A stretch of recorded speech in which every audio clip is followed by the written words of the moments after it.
sesuai dengan peraturan Presiden nomor 139 tahun 2024, Kemenko Infrastruktur dan Pembangunan Kewilayahan ini membawahi 5 kementerian teknis yang sangat berkaitan satu sama lain. Yang pertama adalah Kementerian Agraria dan Tata Ruang, sekaligus Badan Pertanahan Nasional. Di sini menterinya Pak Nusron Wahid, boleh berdiri Pak Nusron, Menteri ATR sekaligus Kepala BPN. Yang kedua adalah Kementerian Pekerjaan Umum, yang dulu sebetulnya nomenklaturnya adalah PUPR, yang kali ini dipisah antara pekerjaan umum dengan perumahan rakyat. Nah, di sini Menteri Perumahan, saya ulangi, Menteri Pekerjaan Umumnya ada Pak Dodi Hanggodo. Kementerian Perumahan dan Kawasan Permukiman, menterinya adalah Pak Marwara Sirait. Dan yang keempat, Kementerian Transmigrasi, menterinya adalah Bapak Muhammad Iftithar Sulaiman. Kemudian yang terakhir adalah Kementerian Perhubungan. Ini juga tetap tidak ada perubahan, Kementerian Perhubungan, menterinya adalah Bapak Dudi.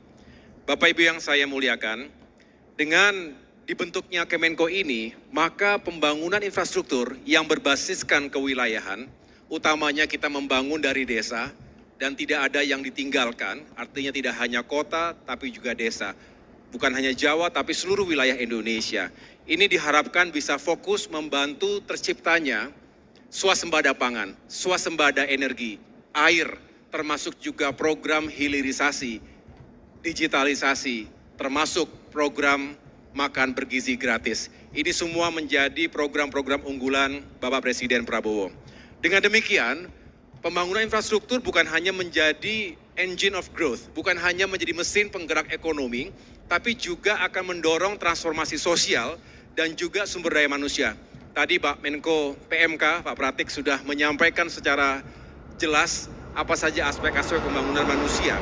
Nah, disinilah kami, Kemenko Infrastruktur, ingin juga memberikan dukungan penuh agar infrastruktur benar-benar menghadirkan dampak bagi peningkatan kualitas hidup, termasuk kualitas sumber daya manusia kita.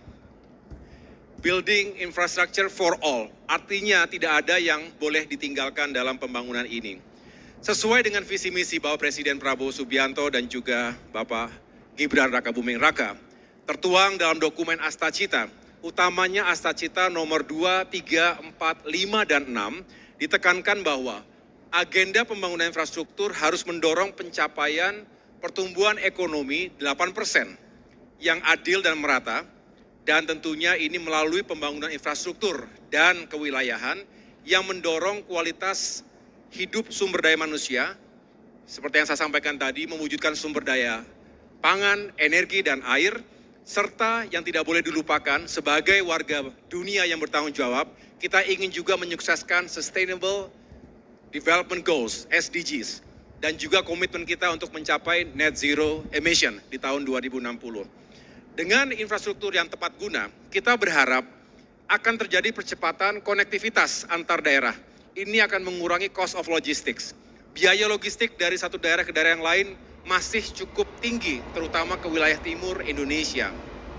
Ini juga akan tentunya berpengaruh pada mobilitas, pergerakan manusia dan barang, sehingga kalau harga-harga di Papua jauh lebih mahal dibandingkan Jawa, ini tentu didasari oleh faktor cost of logistics yang masih mahal.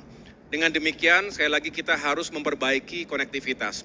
Kemudian yang kedua adalah bagaimana kita meyakinkan agar pertumbuhan ekonomi 8% dapat dicapai. Apakah kemudian kondisi hari ini sudah bisa menjawab itu semua?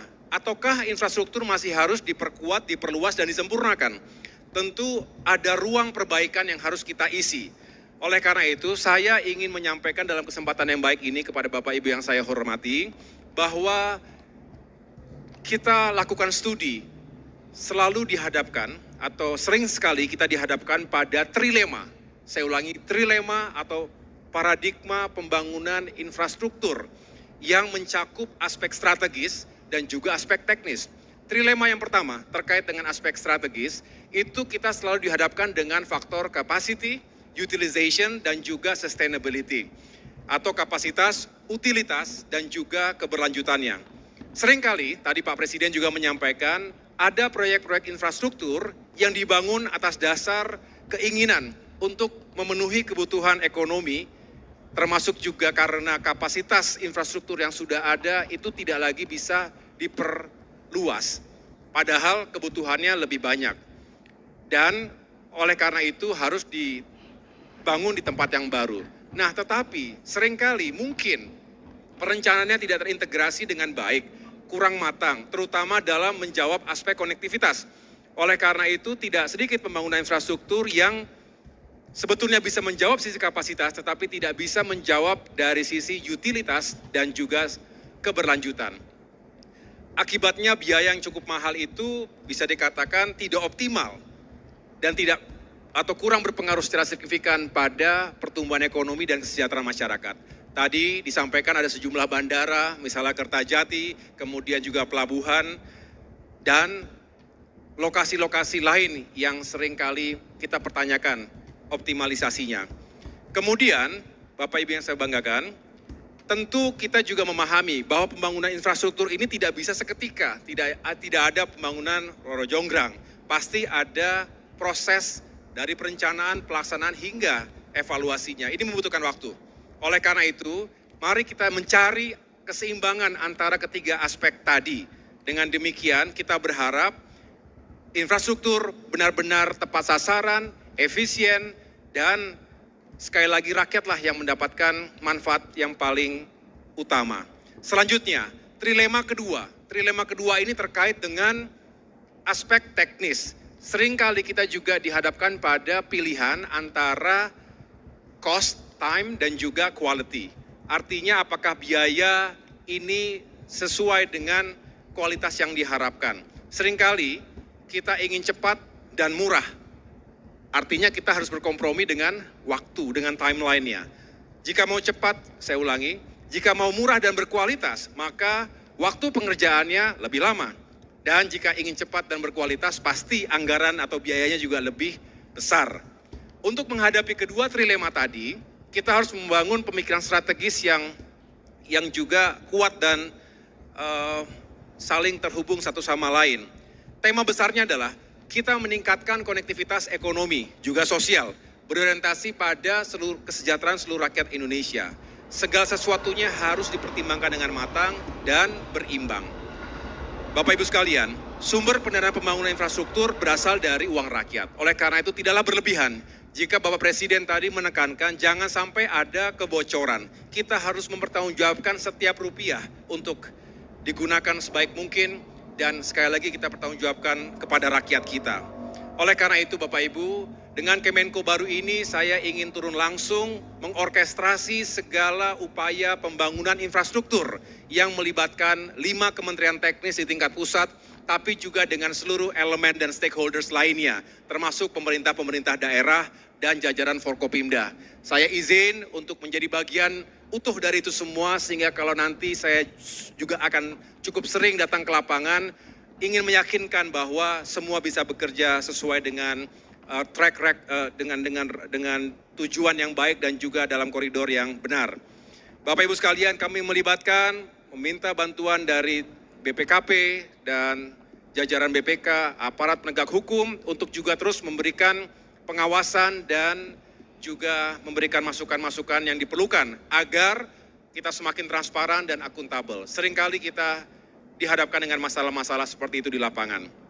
Ke depan, sinergi dan kolaborasi antar kementerian dan lembaga, baik pusat dan daerah, tentu harus kita kawal.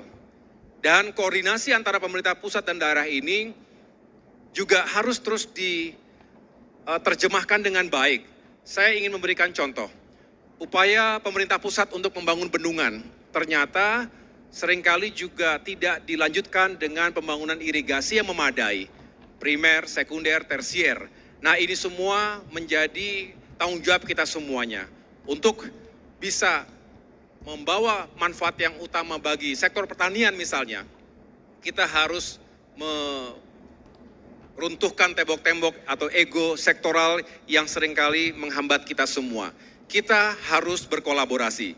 Ke depan jika ada kendala dalam proses pelaksanaan di lapangan, mari kita sampaikan secara terbuka dan mencari solusi bersama.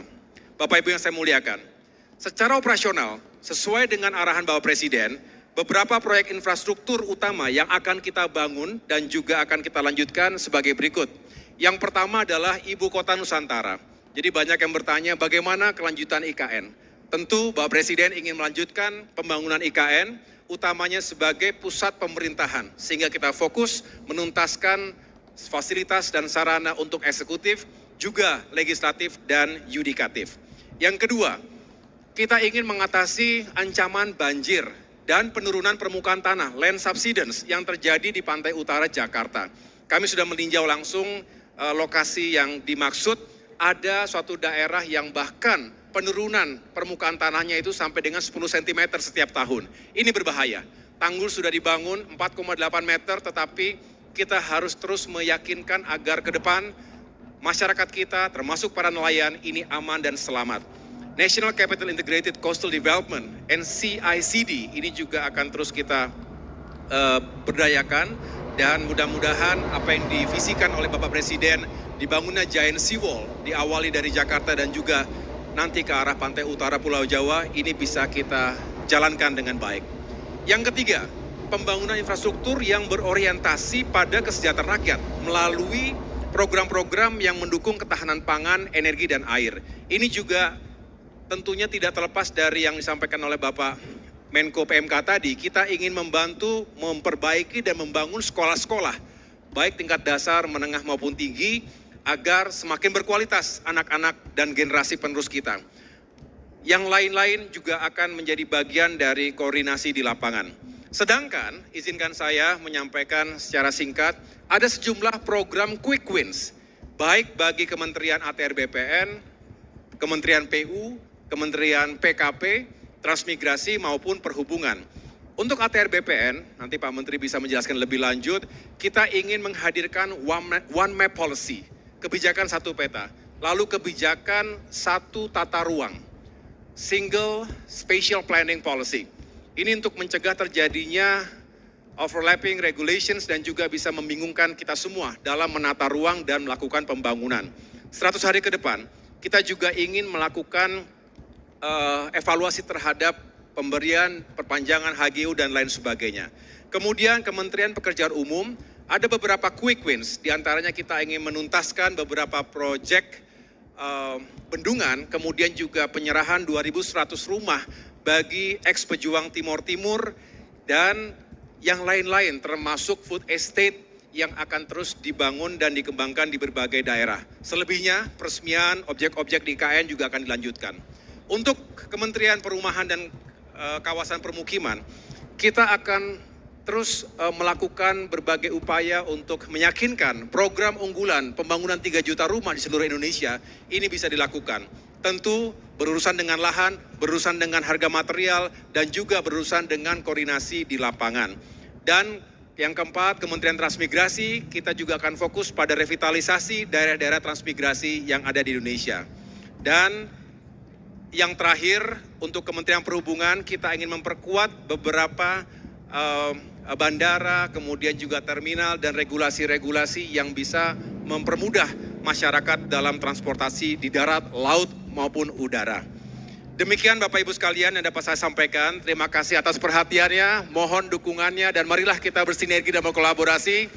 Infrastruktur memang bukan segala-galanya, tetapi tanpa pembangunan infrastruktur yang tepat sasaran, maka kita sulit untuk mencapai kemajuan, keadilan, dan kesejahteraan untuk semua. Terima kasih, sukses untuk semuanya. Wassalamualaikum warahmatullahi wabarakatuh.